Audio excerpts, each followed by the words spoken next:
Hello viewers, this is Ramcharan and I'm back with another series on business economics. In this series, let us discuss the concepts of the economy, the working of an economic system, the problems associated with the economy.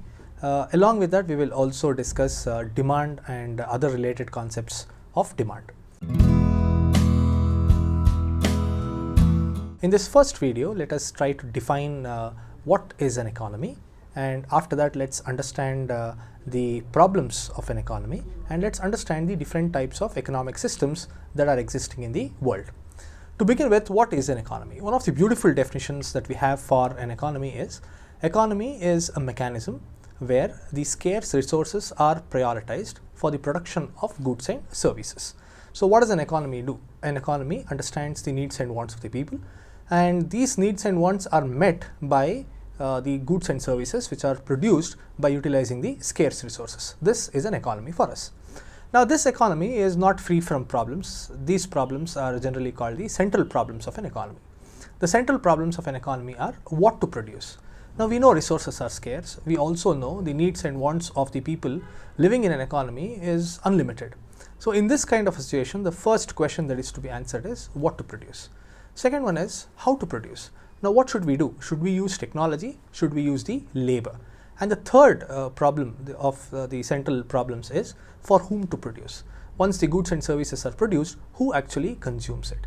Is it the economically elite class, or is it the economically backward? Is it a good? Is it a service? Who will use it? For what purpose they use it? All these are the different questions that are to be answered.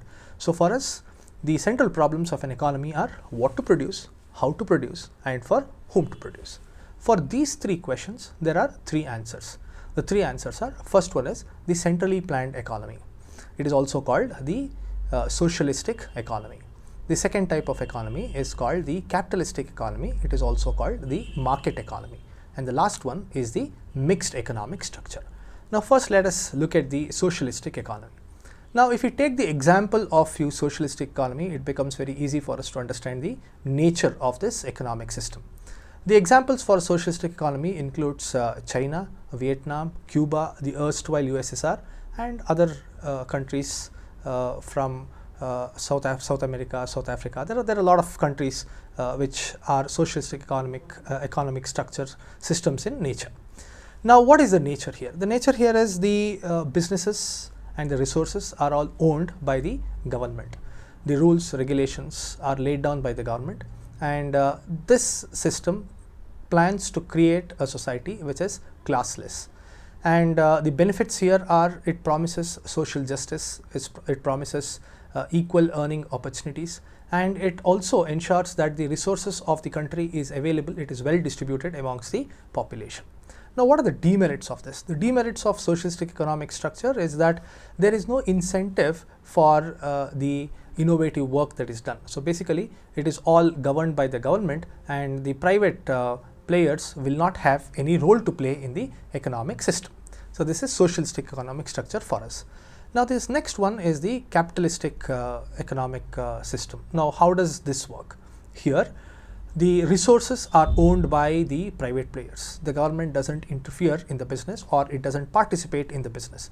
The rules and regulations are laid out by the government, but the actual business is carried out by the private players.